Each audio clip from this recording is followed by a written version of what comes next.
invasive species that has been spotted in the Susquehanna. We have several different invasive species, different kinds and different types, but one of them has kind of made the news, so to speak. Up here at the Susquehanna, they have found 81 snakehead fish, and that's a dramatic increase compared to last year. Last year, I think it was only one found. This year, it was a school of 81, and they have two fish lifts, one on the east side, one on the west side. Well, the one on the east side, they claim that they don't have a whole lot of access to it. They don't know what's always going through there.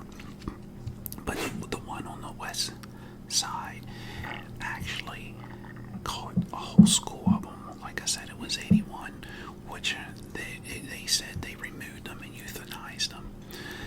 But yeah, that's not good, because being invasive species like that, put a hurt on the Chesapeake Bay. Plus, we have other fish that are invasive species, and we don't need any more invasive species. So hopefully that won't keep on increasing like that. We want it to decrease. But from what I understand, I've had people tell me that they're actually good eating. I don't know. I never caught any and never ate any. But anyway, I hope they can get rid of them and keep them out of the Chesapeake Bay. And from what I understand, I believe they can even walk on land a little bit. I don't know how true that is, but from what I understand, they can actually crawl, walk on land. So they can go from this pond to that pond, because they can get in the ponds down on the eastern shore. As far as that goes, anywhere in the country, they can get spread out through the country. So anyway, hopefully they'll get a grip on them and get rid of them. But we have so many invasive species in the United States, and boy, they can really do a lot of damage. But I guess we just have to keep a grip on those things and keep them all under control. All right.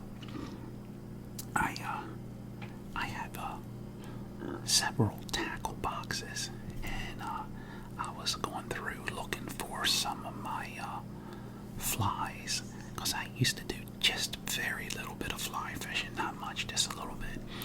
And I remember I had a little box, and I was looking for it, and I did find it. But when I was looking through one of my tackle boxes, and what it is, I never throw any of my tackle boxes away. If I get a new one, I just put that one to the side, and I'll make one up for salt water. Then I got naturally my one for fresh water, and then I'll have one, just maybe I'll put certain lures that are sentimental to me that I don't want to lose, and I'll leave them there.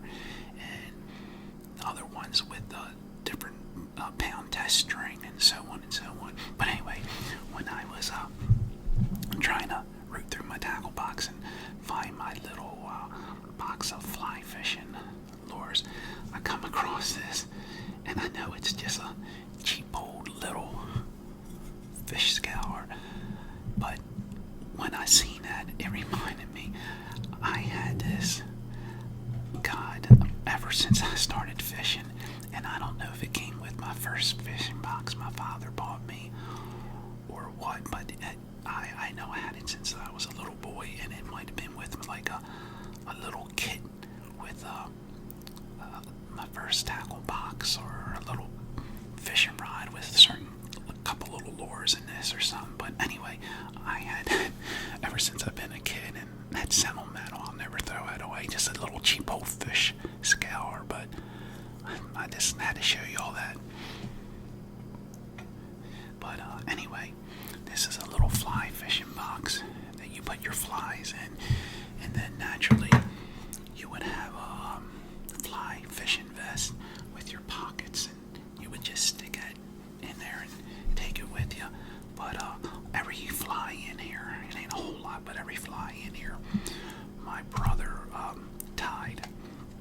And I know some of you all out there tie your own flies, and it's hard work. It's very hard to do.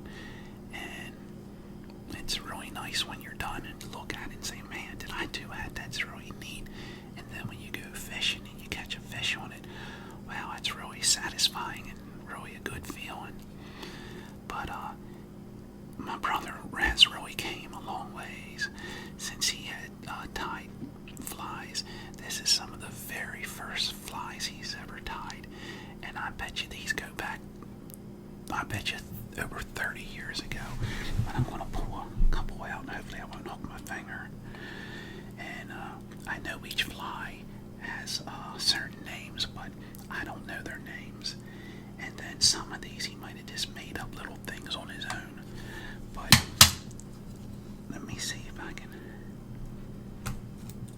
pull this one out here. I don't know exactly what that's supposed to imitate. Hopefully you can see that all pretty good. It's a neat little fly. And then this here is just I don't know what these are supposed to imitate. A hook with it's wrapped. I don't know. But that looks like I'd seen better days. Here's a neat little one. These are very old. I would never use them again because that was some of his first ones he ever tied. I was telling my brother I was doing a video tonight, and he asked me what it was about, and I said, well, you'll just have to watch. So this will be a surprise to him when he sees all his little flies he tied.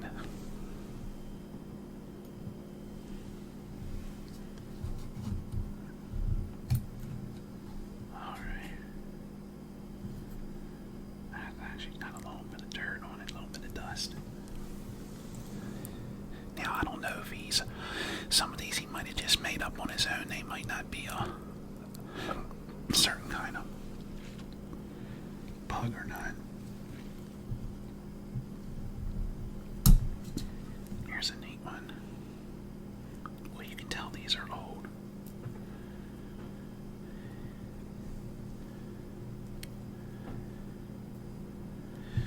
Now see that silver, the silver, I guess that would be the silver lace or whatever you want to call it that runs down the side.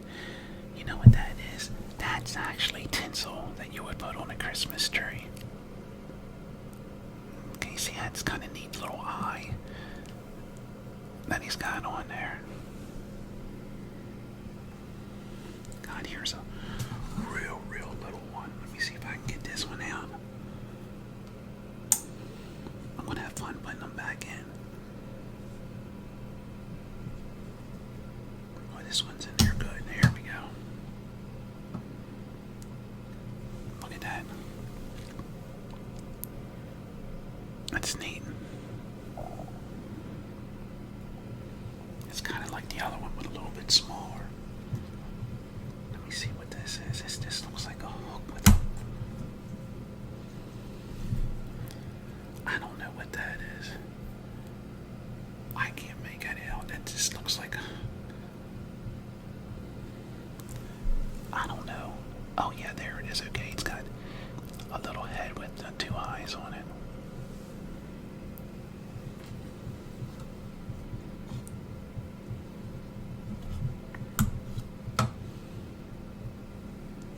Here's sort of something like that, what I just showed you.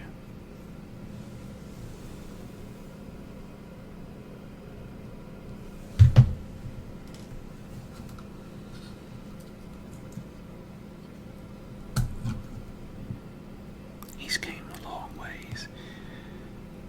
Now he hasn't been fly fishing for some time himself, but what we used to do, there's a reservoir in Maryland called a Liberty Reservoir, and we used to go at the bottom of the dam, and I haven't been there in a million years, and he would go ahead and I would go ahead as well, but not as much as he would. I usually just take my regular spinning rod, but he would take his fly rod, and we catch a lot of little bass. They were small, they're only like about a pound.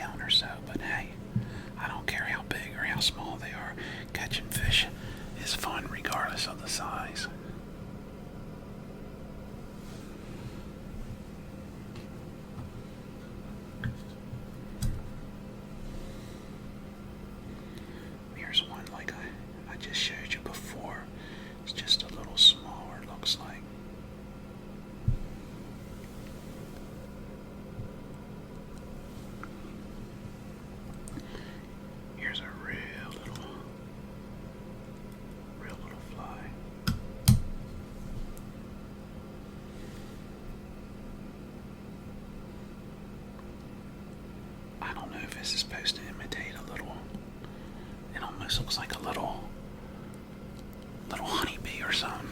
That's neat. Here, you might be able to see it better if I do this.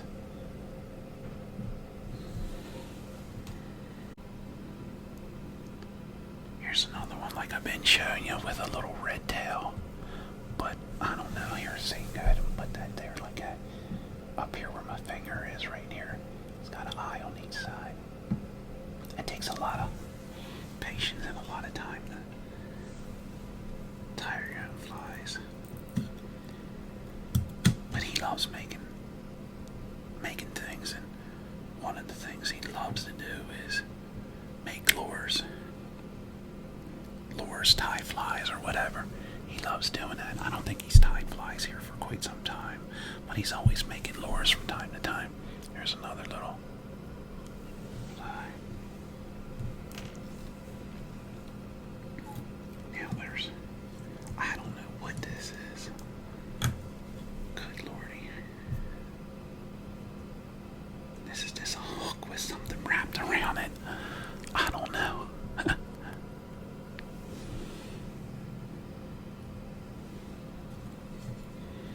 The last one in here.